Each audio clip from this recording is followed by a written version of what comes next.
गरीबी हाल क्या जाने अमीरी काटने वाले। जी हाँ, मेरे ग्राम पंचायत बलार वार्ड नंबर 9 के तमाम जनता मालिकों, डोमन बिगहा माओ से आ रहे हैं आप ही के लाडले, आप ही के दुलारे भाई अमित कुमार उर्फ छोटू जी।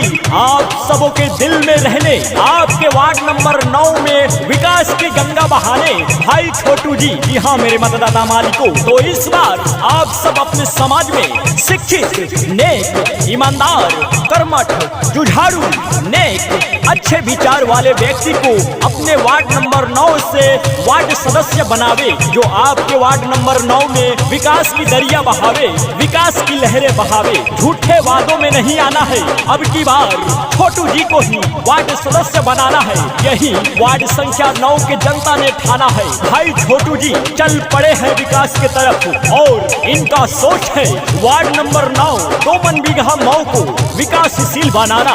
तो आइए हम सब मिलकर भाई छोटू जी को समर्थन दे। इस चुनाव में इनको भारी से भारी बहुमत से विजयी बनाकर इनका मान सम्मान बढ़ाते हैं। तो आइए हम और आप सब मिलकर भाई छोटू जी को वार्ड नंबर 9 से वार्ड सदस्य बनाते हैं। भैया वार्ड नंबर 9 से बानी पड़ते आसी, छोटू भैया की बानी भी सवासी। छोटू भैया जिंदाबाद जिंदाबाद जिंदाबाद। ए चाची ही वार्ड नंबर 9 से बानी पड़ते आसी, छोटू भैया की बानी भी सवासी। मानो बतिया न कहिले महाजाक वाली, मानो बतिया न कहिले महाजाक वाली।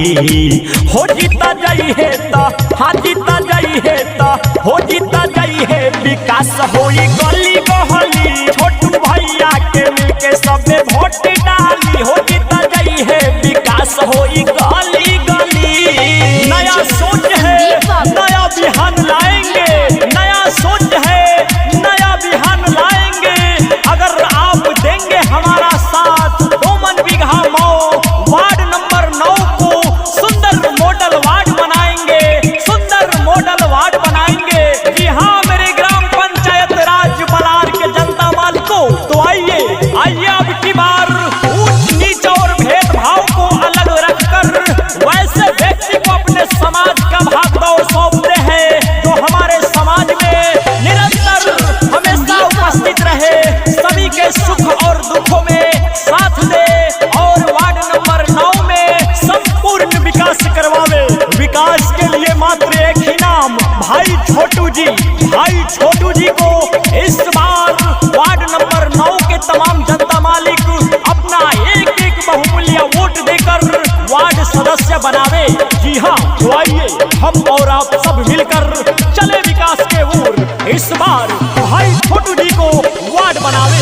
गरीबवन के सेवा खातिर बहनी तैयार हो, छोटू भैया बानी सबके लायक उम्मीदवार हो।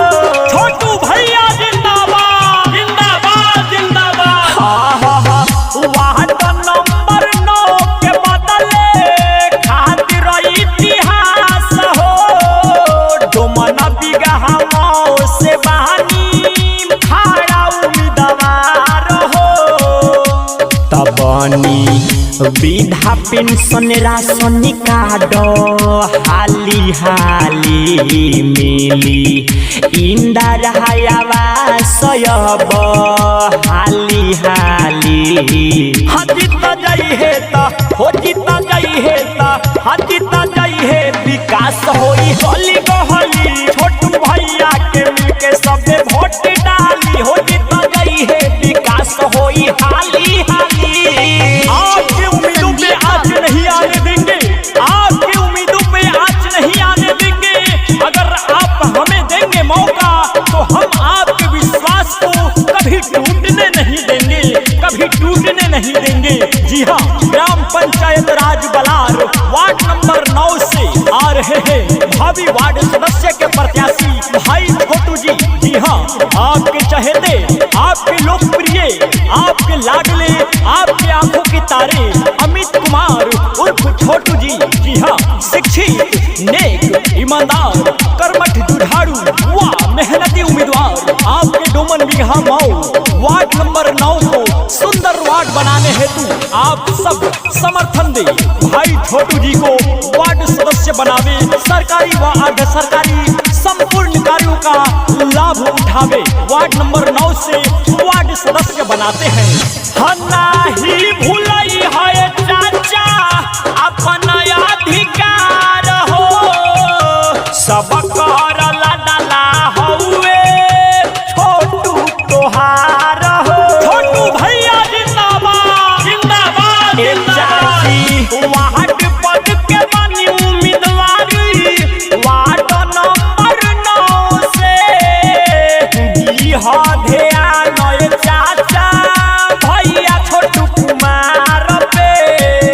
डोमन बिगहा मऊ वार्ड नंबर 9 के जनता फली फूली। डोमन बिगहा मऊ वार्ड नंबर 9 के जनता फली फूली। जीता जाई है तो हो, जीता जाई है तो हाँ, जीता जाई है। विकास होई गली गहली छोटू भैया के मिलके सबे वोट डाल।